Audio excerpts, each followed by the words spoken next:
Avec vous, nous sommes à notre rendez-vous des mardis midi pour la Côte d'Ivoire, c'est-à-dire 12h GMT ici, et les différentes horaires que vous pouvez avoir partout où vous êtes dans le monde, tout en suivant vraiment par centaines et par milliers, dizaines de milliers ces petites vidéos, ces temps de partage sur les temps de la fin. En fait, c'est le thème et le sujet que j'ai décidé d'aborder avec vous par ce live sur les temps de la fin, sur le retour de Jésus, sur l'attitude que doit avoir l'Église en ces temps de la fin. Et c'est un temps où nous allons parler de l'Église dans sa dimension d'épouse, du chrétien, de ce que Dieu attend de nous. Il ne s'agit pas pour nous de jeter la pierre contre l'un, contre l'autre, mais de nous approcher du Seigneur et d'être transformés afin de tenir ferme, afin de rester ferme jusqu'au retour du Seigneur. Amen. Et nous voulons commencer par un temps dans sa présence. Alléluia. Le chant que j'aimerais chanter avec vous est tiré de l'album. Mais comme je l'ai dit, quand je chante la guitare, je le chante dans la forme originelle. Comment j'ai reçu cela du Seigneur.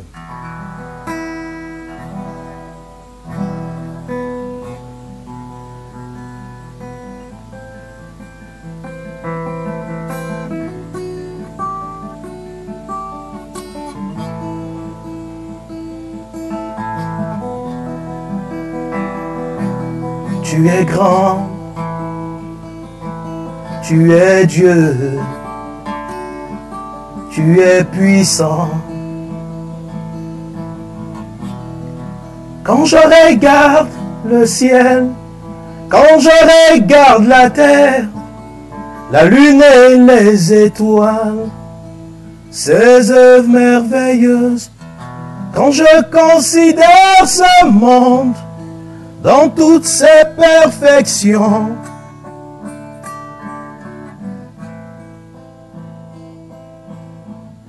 le soleil dans le ciel, les étoiles, toutes ces choses témoignent de toi. Tu es Dieu, tu es Dieu.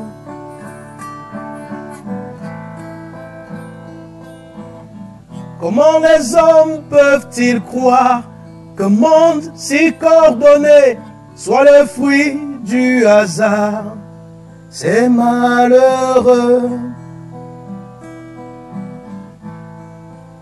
Pendant que nous sommes dans ta présence, Seigneur, et quand nous sommes dans ta présence, j'aimerais nous dire, Dieu a fabriqué le corps humain. Mais regardons simplement, observons simplement la position des dents dans la bouche. Imaginez un temps soit peu que les molaires soient positionnés à la place des canines ou des incisives, que les canines ou les incisives étaient placées à la place des molaires. Voyez-vous la difficulté à manger, à pouvoir mâcher, écraser et puis avaler? Mais cela ne vient pas d'un inventeur. Chaque enfant qui naît, chaque homme qui naît, a la dentition bien positionnée. Et il y a des hommes qui peuvent regarder cela et dire que c'est le fruit du hasard. Non, non, non, non. Il y a un Dieu, un créateur qui a fait ces choses.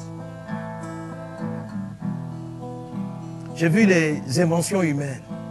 D'abord, je célèbre le Seigneur d'avoir créé le cerveau humain. Effectivement, lorsqu'on voit les avions, la technologie, la science et tout ce que l'humanité arrive à créer, on ne peut que dire waouh, super puissant. Mais imaginez la grandeur de celui qui a créé le cerveau humain. Sa grandeur, sa puissance, sa beauté, sa force, sa grâce, c'est Jésus, mon sauveur. Alléluia. En dehors de toi, il n'y a point d'autre Dieu, point d'autre Dieu. Point d'autre Dieu, en dehors de toi, il n'y a point d'autre Dieu, point d'autre Dieu, point d'autre Dieu, en dehors de toi, il n'y a point d'autre Dieu, point d'autre Dieu, point d'autre Dieu, ce monde si merveilleux témoigne de toi. de ta grandeur et de ta puissance. Tu es Dieu, excellent, glorieux, merveilleux. Mes yeux sont sur toi, t'adorer, te louer, te célébrer. Disons ensemble au Seigneur, en dehors de toi. En dehors de toi, il n'y a point d'autre Dieu, point d'autre Dieu, point d'autre Dieu. En dehors de toi, il n'y a point d'autre Dieu, point d'autre Dieu.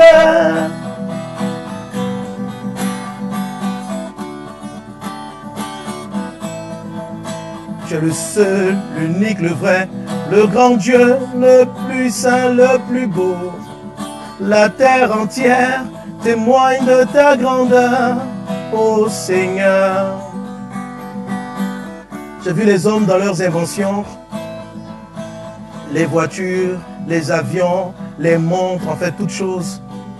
Ils ont constamment besoin de révision, de réparation, etc.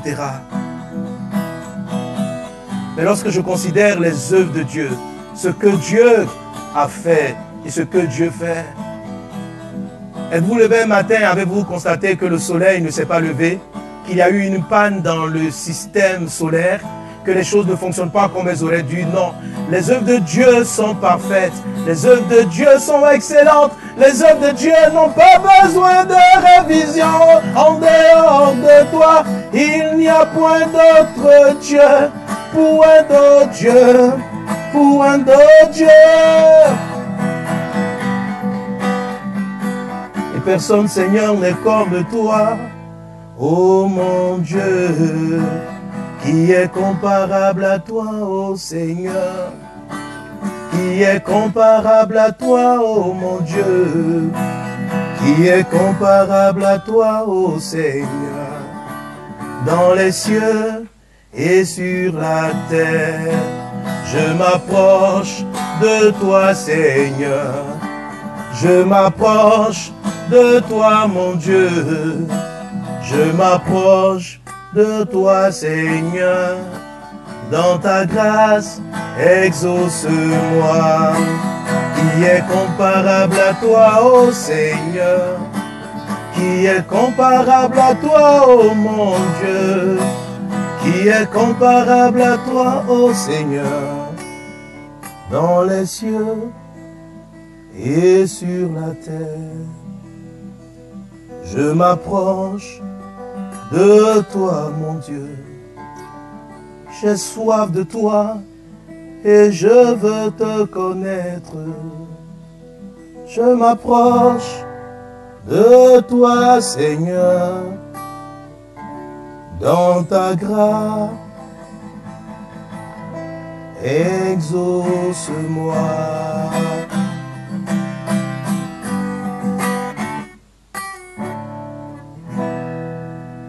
Merci Seigneur pour ta grâce, merci Seigneur pour ta bonté.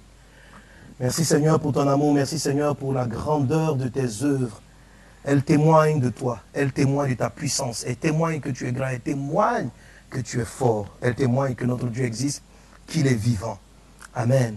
Ce n'est pas parce que nous ne voyons pas Dieu qu'il n'existe pas. La création, les œuvres qu'il a faites sont le témoignage même qu'il existe et qu'il est vivant. Et ce grand Dieu nous parle au travers de sa parole, la Bible. La Bible est démontrée. La parole de Dieu se vit. Dieu est vivant et nous le voyons à l'œuvre encore aujourd'hui. Et ce grand Dieu qui a créé toutes choses, il nous aime. Mais nous aussi, l'aimons-nous en retour. La Bible dit que ce monde que Dieu a créé ne subsistera pas indéfiniment, éternellement. Il est prévu un temps où toutes les choses que vous voyez, où tout ce qui existe sera détruit. Dieu a créé l'humanité avec un but, avec une mission. Cette œuvre a été pervertie par des entités négatives, par des entités qu'on appelle la mort, le diable. Cette entité a été pervertie. Et les hommes qui étaient en charge de manifester le règne de Dieu, la bonté de Dieu, la faveur de Dieu, l'image de Dieu sur la terre, ces hommes-là se sont corrompus et sont vautrés dans le péché. Il existe des lois universelles et lorsque le péché est commis, la conséquence c'est la mort. La Bible dit qu'à tous son péché, et sont privés de la gloire de Dieu. La Bible dit que le salaire du péché, c'est la mort. Donc l'humanité a été plongée dans la mort, mort qui signifie maladie, problème, difficulté. En fait, tout ce que nous connaissons aujourd'hui comme souffrance, douleur, sont les conséquences de la présence du péché au sein de l'humanité. Dieu, pour délivrer les hommes du péché et de ses conséquences, parce que la loi existait déjà avant même la création du monde, que le péché conduit à la mort, un peu comme se jeter d'un toit conduit directement vers le sol à cause de la loi de la pesanteur. Dieu a décidé par amour qu'il avait pour l'homme de lui donner l'opportunité du salut au travers de Jésus. Jésus-Christ est venu sur la terre, il a vécu sans péché et il a porté sur lui à la croix nos fautes, nos erreurs, nos manquements et nos péchés. Et il a initié une génération d'hommes et de femmes de Dieu, des fils, des filles, des fils de Dieu, qui sont censés manifester son amour, témoigner de lui jusqu'à son retour, afin de faire en sorte que le maximum de personnes sortent de l'esclavage du péché et marchent avec lui dans la vérité. Malheureusement, vers les temps de la fin, donc vers les temps de la destruction de ce monde, Satan va descendre de manière acharnée, comme il est décrit dans le livre d'Apocalypse, pour essayer d'empêcher les hommes de se tourner vers Dieu, de croire en Dieu, parce que lui-même, la fin des temps, va aussi coïncider avec son jugement éternel, sa condamnation éternelle. Donc, il va essayer de corrompre la créature, la création de Dieu, et il va s'attaquer particulièrement aux fils de l'Alliance, aux fils de Dieu. Parce que, considérant que ceux qui sont dans le monde lui appartiennent déjà, et la Bible dit dans le livre de Matthieu 24, qui est un de nos textes de base, dans ce témoignage, dans cet enseignement, c'est un texte qui parle donc des temps de la fin. Je vous l'avais dit précédemment, durant ces rencontres du mardi, je me focaliserai sur les messages relatifs au retour de Jésus, à la rencontre, à la préparation de l'épouse, à la rencontre du Seigneur. La Bible dit que Jésus va venir chercher une épouse qui s'est préparée à son retour. Et Dieu a mis dans mon cœur de faire ces directs afin de préparer l'Église au retour du Seigneur. Et c'est ce dont nous sommes en train de parler, car ces temps malheureux, ces temps tristes, où l'ennemi a été déchaîné contre la terre, a été déchaîné contre le monde, et contre les fils de l'Alliance, contre toi et moi, contre ceux qui croyons, contre ceux qui ont décidé de faire le bien. Cette période-là est là, elle existe déjà. Nous sommes en plein là-dedans. Il nous est donc important d'être forts, d'être vigilants, etc. En lisant le livre de Matthieu 24, il ne prévoit pas une victoire totale de l'ennemi sur les enfants de Dieu. On a lu la dernière fois, on a vu qu'une catégorie de chrétiens appelés les élus vont lui résister et seront même les éléments par lesquels le diable sera défait sur la terre. Apocalypse, parlant de ces personnes, pouvait dire ceci: nous l'avons vaincu par le sang de l'agneau et par le sang de l'agneau, pardon, et par le témoignage, par la puissance de notre témoignage. L'Église qui va triompher des œuvres du diable va agir dans une dimension élevée, dans une dimension de puissance. Dieu va déverser son onction et sa gloire sur elle d'une manière extraordinaire. Ça sera du jamais vu. Cette période-là, selon les prophéties et les révélations que j'ai reçues du Seigneur, va voir la manifestation d'hommes de Dieu, de femmes de Dieu, de chrétiens, dans une dimension extraordinaire que j'appelle la dimension de l'aigle. La dimension de l'aigle, ou encore la dimension de l'épouse. Donc l'Église parvenue à la dimension de l'épouse. Effectivement, dans le livre d'Apocalypse, chapitre 4, la Bible présente une certaine facette de Jésus, mais qui présente aussi une certaine facette de l'Église, parce que nous sommes fils de Dieu, nous sommes créés, nous sommes amenés à être son image. La Bible dit qu'il y avait 4 êtres vivants qui se prosternaient devant le trône, 4 êtres vivants qui sont une image de Christ, qu'on retrouve aussi dans le livre d'Ézéchiel. Et il est dit, ils avaient chacun 4 faces. Donc vous avez la première, la face du lion, la face du veau, la face de l'homme et en dernière position, la face de l'aigle qui vole. Amen. Ces 4 faces, j'aurai l'occasion de revenir sur ce point, ces 4 faces sont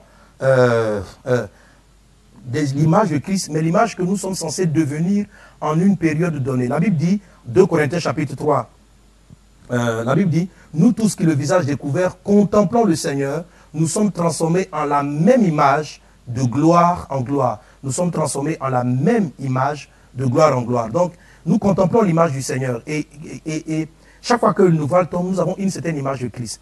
Nous avons connu le Jésus face de lion.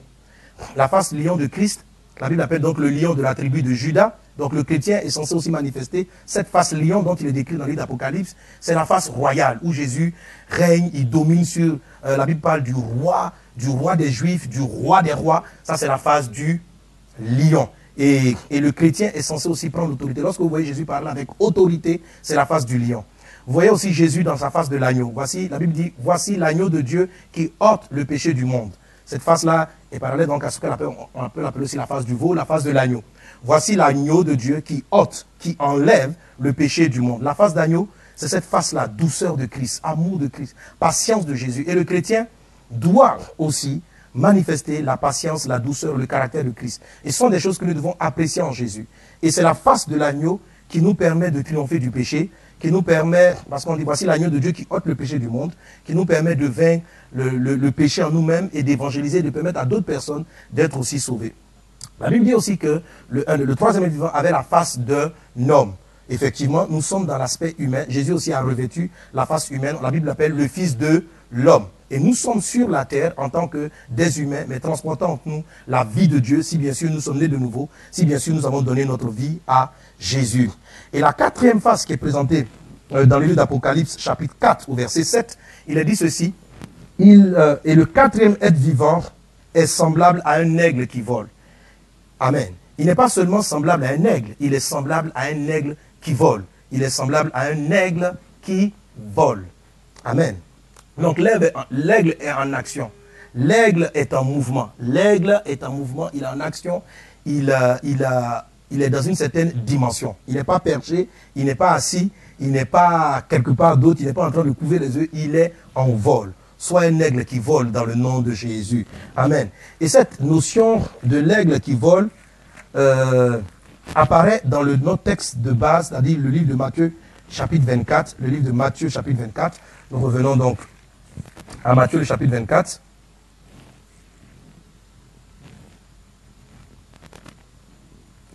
Je lis au verset 25, il est dit, « Voici, je vous l'ai annoncé d'avance. Si donc on vous dit, voici, il est dans le désert, n'y allez pas. Voici, il est dans les champs, ne le croyez pas. Car comme l'éclair part de l'Orient et se monte jusqu'en Occident, ainsi sera l'avènement du Fils de l'homme. » Verset 28, « En quelque lieu que soit le cadavre, là s'assembleront les aigles. » En quelque lieu que soit le cadavre, là s'assembleront les aigles. Amen. Et l'Esprit a ouvert mes yeux pour me dire, les aigles dont il est question, c'est la dimension de l'Église parvenue à l'étape de l'aigle qui vole.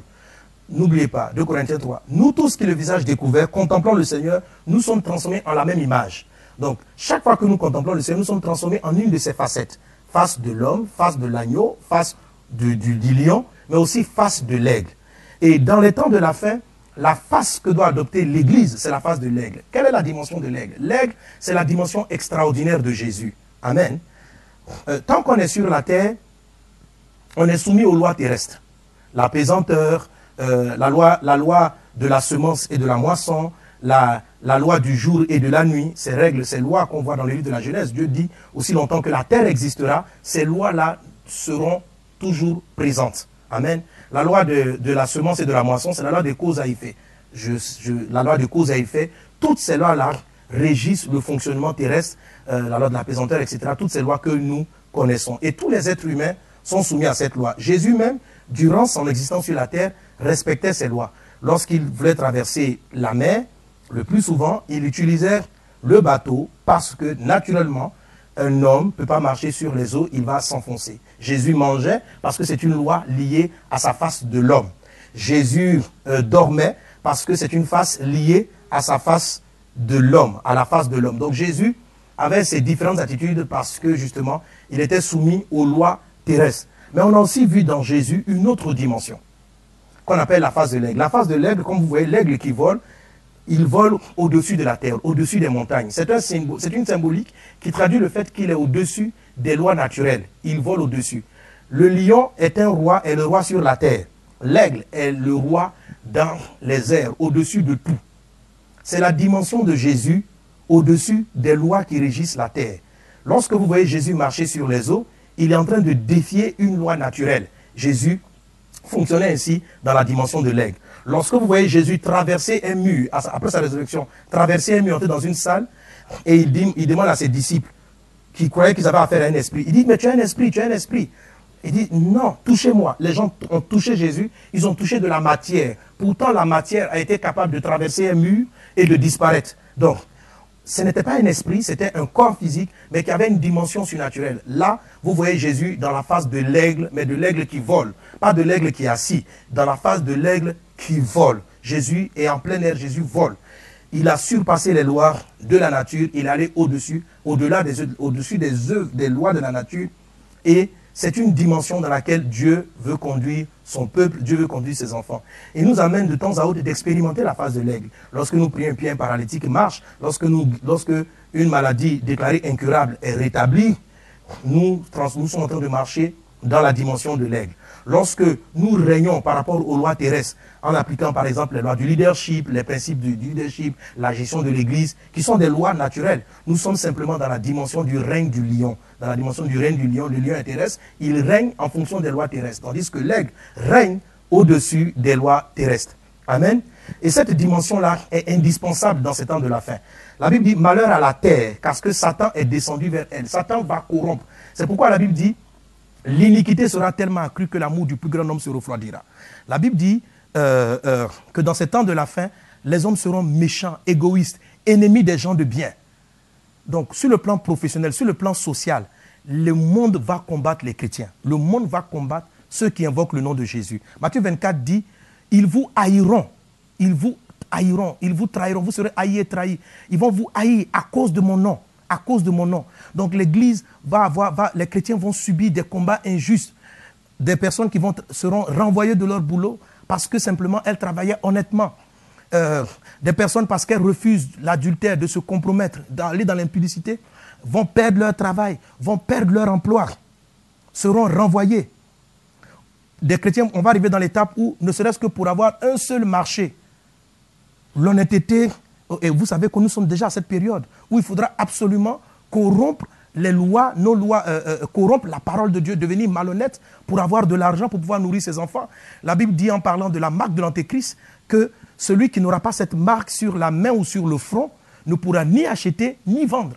Il va arriver, et nous ne sommes pas encore totalement dans cette période, mais elle est proche où il sera difficile de commercer, de faire du commerce sans que nous n'honorions, sans que le monde honore les lois que l'Antéchrist aura fait dicter par les systèmes antéchristiques qu'il mettra en place dans les temps de la fin. Ça va devenir extrêmement difficile. C'est la raison pour laquelle l'Église doit entrer dans la dimension au-dessus des lois de la nature. C'est-à-dire, on sort de l'ordinaire. On ne sera plus dans la dimension du terrestre. Et Jésus te prépare à cela. C'est cela la position de l'Église. Entrer dans la dimension de l'aigle. Dis avec moi, j'entre dans la dimension de l'aigle. Amen. Donc, quel que soit le système que va contrôler le diable, l'Église passera outre. Les chrétiens vont voir chez eux, pendant qu'on dit que tu ne peux pas vendre, tu ne peux pas manger, la farine à la maison, le riz à la maison va commencer à se multiplier. L'huile ne demeurera pas dans ta maison. Pourquoi? Parce que tu es entré dans la dimension de l'aigle. Même si le commerçant ne peut plus te vendre parce que tu parles de Jésus, parce que tous les commerces vont dire, bon, fais allégeance à notre divinité. Toi, tu fonctionnes dans la dimension de l'aigle. Comme Élie, avec cette veuve qui a vu la farine se multiplier, les chrétiens vont entrer dans cette dimension, dans la dimension de l'aigle. Que cela soit ton partage dans le nom puissant de Jésus. Amen. Nous serons dans des situations où avec 5 pains, 2 poissons comme Jésus, ça encore c'est la dimension de l'aigle. Le pain va se multiplier. Qu'est-ce que c'est? Ce n'est pas la nourriture qui est obtenue de manière soumise. La nourriture n'est pas dans ce cas-là obtenue avec les principes terrestres. Ce n'est pas la loi de la semence et de la moisson qui a fait que Jésus a multiplié les pains. C'est une autre loi, mais c'est une loi de la dimension des aigles volants, des aigles qui surmontent les défis terrestres. Et le miraculeux sera là. Les chrétiens vont faire des miracles. Ils vont prospérer dans ces temps de la fin, sans se corrompre, sans voler, sans mentir, sans tricher, en respectant la parole de Dieu, en honorant Jésus. Ces gens-là resteront dans cette dimension et cela est ton partage dans le nom de Jésus. Frères et sœurs, vous devez faire attention. La Bible dit que dans ces temps de la fin, la pression sera telle que les chrétiens qui ne seront pas parvenus à la dimension de l'élection, à la dimension de l'élu, ceux-là seront balayés, ceux-là seront entraînés. La Bible dit plusieurs abandonneront la foi, plusieurs seront séduits, plusieurs vont rentrer dans la compromission. Préparer l'Église à l'enlèvement, c'est préparer l'Église à entrer dans cette dimension de l'aigle. Est-ce qu'on est ensemble? Et je vais continuer les mardis suivants sur ce point-là en particulier. Mais notez bien le texte que j'ai lu tout à l'heure en Matthieu chapitre 24. Il est dit, car comme l'éclair part de l'Orient se monte jusqu'en Occident, ainsi sera l'avènement du Fils de l'homme. En quelque lieu que soit le cadavre, là s'assembleront les aigles. En quelque lieu que soit le cadavre, les aigles vont s'assembler. Amen. Donc la dimension de l'aigle est rattachée au fait du cadavre. Dis avec moi le cadavre. Répétez avec moi, le cadavre, la mort. La dimension de l'aigle est rattachée à la mort. de quelle mort s'agit-il? Quand on parle de cadavre, on parle de mort. Donc la dimension de l'aigle arrive lorsque on meurt. La mort en soi, la mort en nous-mêmes, lorsque nous mourons en nous-mêmes. Amen. De quelle mort s'agit-il? Rappelez-vous ce qu'on a lu la dernière fois. Donc, relisez toujours Matthieu 24, on est tout le temps sur ce texte. Il dit ceci: le péché va tellement s'accroître que l'amour du plus grand nombre va se refroidir. Je vous disais la dernière fois que ce qui fait la marque des élus, c'est le fait qu'ils conservent la vertu de l'amour.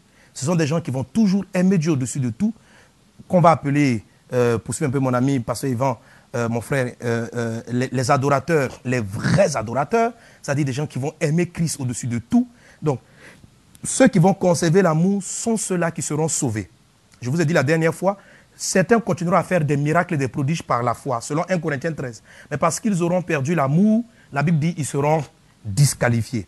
Donc ce qui qualifie les élus, ce n'est pas la foi, ce n'est pas l'onction des miracles, ce n'est pas la libéralité simplement, c'est tous les actes, la foi, aider les autres, induit et conduit par l'adoration véritable, induit et conduit par la manifestation de l'amour. Donc, c'est l'amour qui crée, qui sélectionne ou qui présélectionne, qui sélectionne les chrétiens parvenus à la dimension de l'aigle ou encore à la dimension de l'épouse. La différence entre la dimension des fils, on reviendra là-dessus plus tard, n'est-ce pas?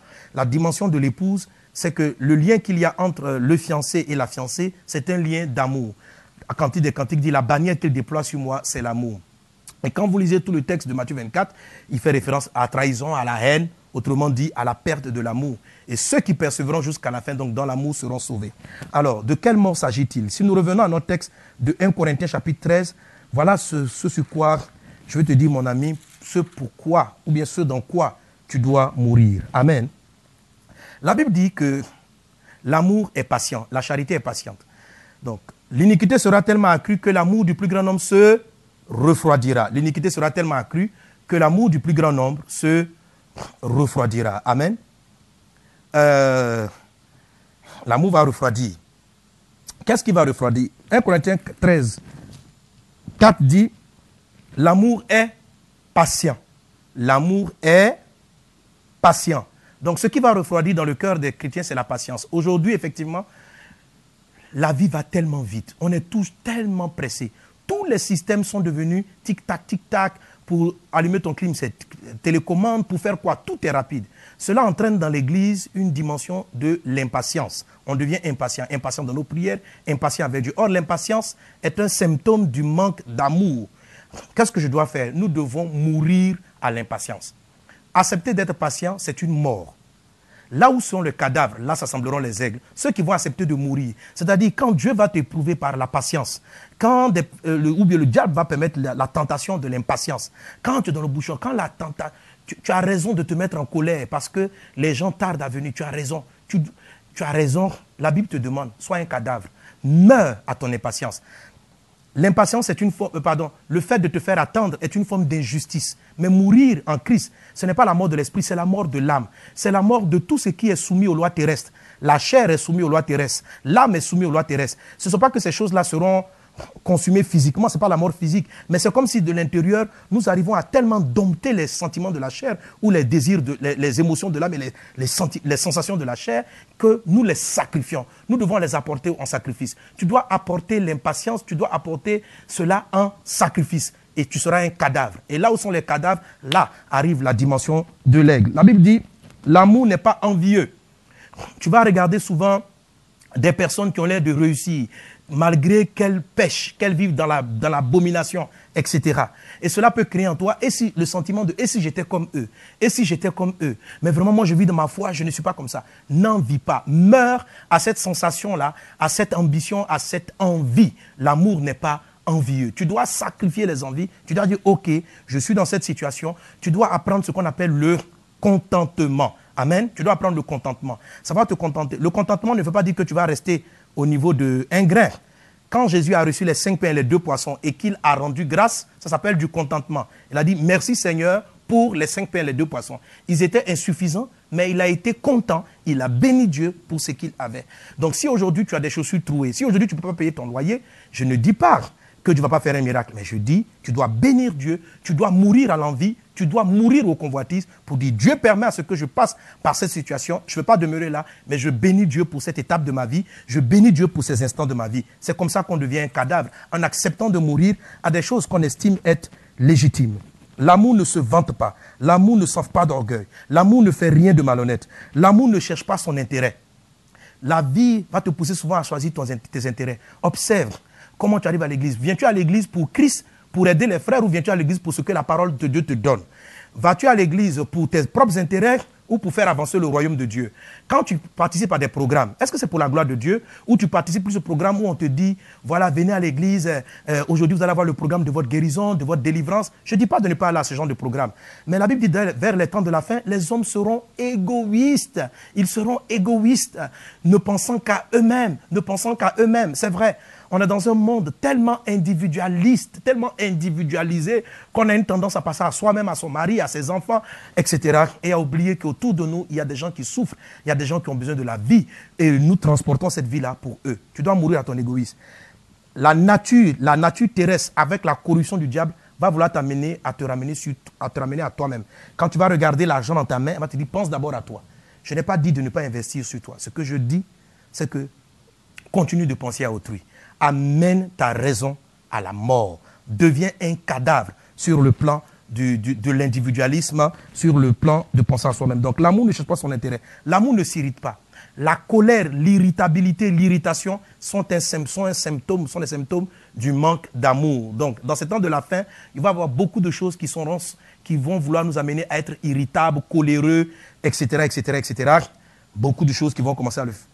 Mes amis, mourons à la colère. Toute chose qui vient te vexer, toute chose qui vient te frustrer, veut dire que ton âme existe. Ton âme peut être blessée. Surtout quand la colère persiste jusqu'au soir, jusqu'à le lendemain. Non, non, non, non, non, il y a un problème. En ces temps de la fin, décide d'être un cadavre. La Bible dit, là où sont les cadavres, là s'assembleront les aigles. Et tu peux continuer, l'amour ne soupçonne pas le mal, etc.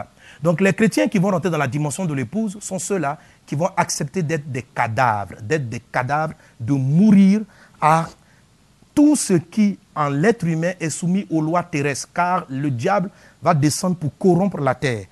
Pour pouvoir marcher dans la dimension de l'aigle, il faut s'alléger de toutes ces choses émotionnelles que nous venons de citer et de toutes ces choses charnelles. Comment on le fait? Ce n'est pas par votre propre force, c'est en disant, Jésus, je sacrifie cela, je t'offre cela, je renonce à mes intérêts personnels, je renonce à ceci, je t'aime au-dessus de toutes choses, que ton nom soit béni. Et vous allez voir que quand vous vous offrez vous-même, selon Romains chapitre 12, verset 1, il dit, je vous exhorte par les compassions de Christ à vous offrir comme un sacrifice vivant, saint, agréable à Dieu, ce qui sera de votre part un culte raisonnable. Donc, offrons-nous à Dieu, offrons-nous à Dieu. Fais-le dans une prière sincère. Seigneur, je m'offre à toi, je m'offre à toi. J'offre mon ego, j'offre l'égoïsme, j'offre le fait de ne penser qu'à moi, j'offre cela. Seigneur, je mérite, c'est vrai, pour des injustices, c'est vrai qu'on fait des choses qui méritent la colère, mais tu dis que l'amour ne s'irrite pas. Et toi, Jésus, tu étais bon et patient. J'offre l'irritation, je l'offre à la croix, j'offre mon moi-même, je l'offre qu'il meure sur l'autel de la croix, dans le nom de Jésus-Christ, afin que je sois un cadavre, un mort pour le royaume de Dieu, et que les aigles puissent, n'est-ce pas, venir en moi. Entrons dans la dimension de l'aigle dans ces temps de la fin. La Bible dit, aucune tentation n'est au-dessus de votre force. Je suis convaincu que l'amour du Christ qui a été répandu dans votre cœur par le Saint-Esprit est puissant pour triompher de la pression des temps de la fin. Si tu es un chrétien qui existe en ce temps, c'est que Dieu te fait confiance et tu as la capacité de triompher. Ne sois pas défaitiste, ne sois pas fataliste. La grâce qui est en toi est au-dessus. Là où le péché a abondé, n'oublie pas, la grâce a surabondé. Que Dieu te bénisse abondamment, que sa faveur soit avec toi. Amen. Que sa grâce surabonde dans ta vie. Juste avant de nous laisser, je voulais chanter un chant avec vous, mais je vais vous donner l'opportunité de me présenter, de me demander les chants que vous souhaitez. Voilà. Me demander les chants que vous souhaitez. Donc, si vous avez... Bon, attention, là, je ne vous vois pas ici.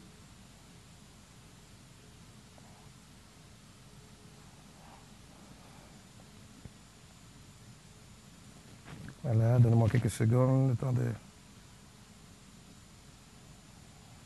Bon, voilà, ok. Amen. Ok, je salue Nadine, que Dieu bénisse abondamment. Je vais vous demander quelque chose. En me saluant, en disant que j'aime tout ça là, vous pouvez me signaler le pays, la ville, le pays d'où vous écrivez. Voilà. On sait qu'on est suivi un peu partout dans le monde et j'aimerais saluer votre pays. Que Dieu vous bénisse. Voilà. Charlotte, le Seigneur reçoit ton sacrifice, tu t'offres entièrement. Voilà. Voilà. Signifiez d'où vous êtes, signifiez où vous êtes. Ok. Bon. Il y a Youssef qui me demande de chanter encore l'hymne des vainqueurs. Amen. On va à l'hymne des vainqueurs. Oui, en tout cas, en ces temps de la fin, on a besoin de célébrer avec la victoire.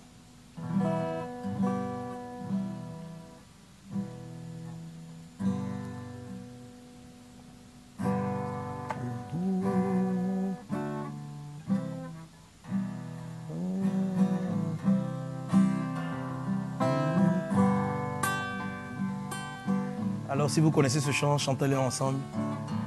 Parce que quel que soit ce que le diable va faire, quelle que soit sa pression, non, celui qui est en nous est plus fort que celui qui est dans le monde. Il faut que tu le crois, il faut que tu le saches. Ne regarde pas aux circonstances, mais regarde à ton Dieu. Oh mon Dieu, mon Père, mon rocher, mon bouclier. Ce vent si fort me donne des peines à avancer. Je sais qu'en toi, je suis inébranlable et j'atteindrai la destinée qui brûle en moi. Je sais que par toi, je triompherai. J'atteindrai mes objectifs. Oui, par toi, j'aurai la victoire. Quelles que soient les oppositions, tu es ma force, mon bouclier. Oui, je sais, je suis plus que vainqueur. Sois loué au siècle des siècles, car toute langue confessera ton nom. Je suis conscient de la bataille et je l'aborde avec ton assurance. Je veux rester fidèle à ta parole sans me détourner. Ô Seigneur, que mille tombent à mes côtés, moi en toi, je ne serai pas atteint. Conduis mes pas, Seigneur, oui, conduis-moi. Si je tombe, relève-moi et remplis-moi de ta présence, éloigne de moi. Je sais que par toi, je triompherai. J'atteindrai mes objectifs. Oui, par toi, j'aurai la victoire. Quelles que soient les oppositions, tu es ma force, mon bouclier. Oui, je sais, je suis plus que vainqueur. Sois loué au siècle des siècles, car toute langue confessera ton nom. Ô mon Dieu, j'ai reçu coups et blessures qui tentent de m'arrêter sur le chemin que tu m'as tracé. Mais j'ai foi en toi, oui Seigneur, en ta force, ta capacité à me garder. Oui, tu es mon assurance. Je sais que par toi, je triompherai. J'atteindrai mes objectifs. Oui, par toi, j'aurai la victoire. Quelles que soient les oppositions. Disons ensemble, honneur. Honneur, puissance et gloire. Oh, honneur, puissance et gloire. Oh, honneur. Oui, je triompherai.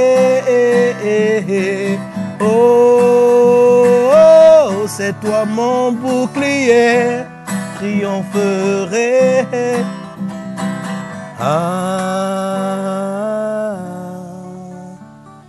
Victoire, victoire, victoire en Jésus. Le Seigneur nous accorde maintenant la victoire. Seigneur, nous nous approchons de toi et nous nous offrons comme un sacrifice vivant, saint, agréable à Dieu. Je meurs en moi-même, nous mourons en nous-mêmes, Seigneur Dieu. Oui, afin que là où est le cadavre, que viennent les aigles. Merci Seigneur Dieu. Amen. Alléluia, on peut acclamer notre Seigneur, notre Dieu Tout-Puissant. Merci Seigneur Jésus. Amen. Voilà, je salue Daniel, Laurence Conan, Blessing, soyez tous bénis dans le nom de Jésus. Alors pour vous laisser juste mes informations de mes prochains mouvements. Cette semaine, je serai à Montréal. Donc là, je suis à Abidjan.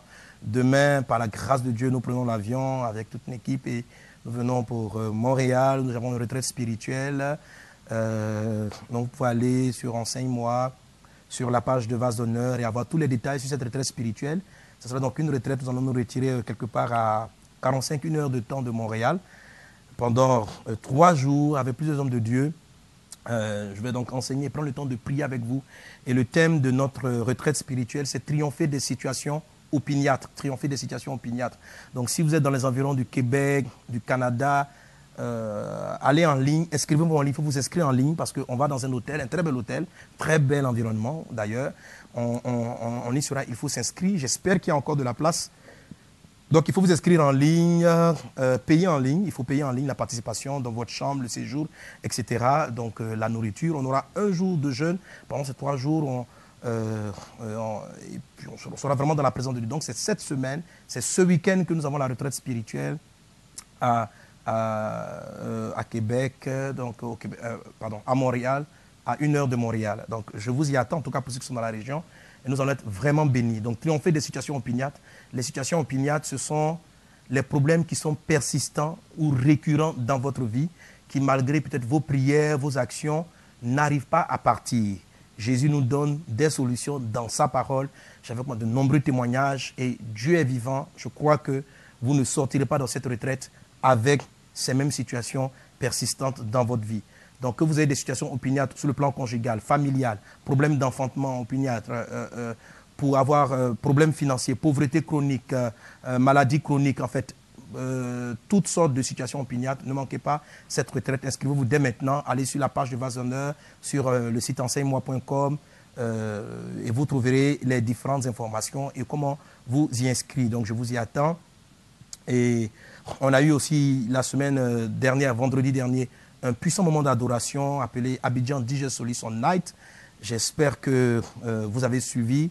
Vous pouvez avoir encore ce meilleur moment d'adoration donc en ligne, sur Internet. On a eu vraiment un temps extraordinaire dans la présence de Dieu. Ça a été très fort. On a eu aussi le samedi dernier un puissant message qui rentre un peu dans la dimension de l'épouse avec le pasteur Yvan, le véritable adorateur. C'est un moment auquel, c'était un enseignement que vous devez écouter, qui va vous aider à comprendre ce dont nous sommes en train de parler.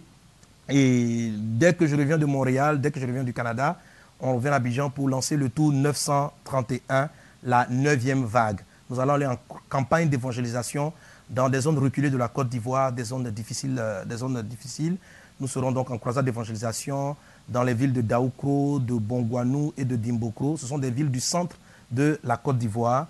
Et comme toutes ces villes, elles souffrent de pauvreté, de misère. Il y a beaucoup de païens. La sorcellerie bat son plein, le fétichisme.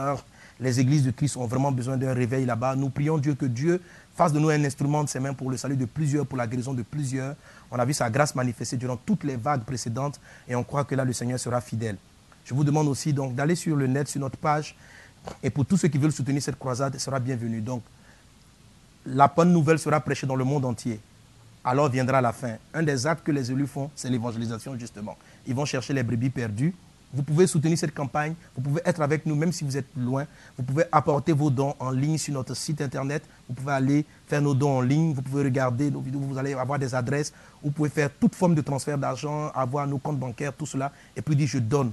Vous pouvez donner pour la prise en charge des malades, etc. On va faire des dons, on va faire des opérations chirurgicales gratuites. Il y a beaucoup de personnes qui ont des fibromes, des hernies, qui ne peuvent même pas prendre un soin, qui ne peuvent pas se faire soigner et qui meurent de ces genres de maux. C'est vrai, nous voyons Jésus qui guérit plusieurs de manière miraculeuse, mais aussi le Seigneur utilise la médecine normale pour apporter la guérison. Et nous croyons que nous savons que vous êtes des semeurs et vous allez profiter de cette opportunité que le Seigneur vous donne pour participer à la prochaine campagne du Tour 931 dans le centre de la Côte d'Ivoire. Que Dieu vous bénisse et puis à très bientôt. Donc soyez connectés, je vous dirai en ligne la prochaine date de notre rencontre. Voilà, peut-être même à partir du Canada, je vous ferai un coucou. Que Dieu vous bénisse et puis à bientôt.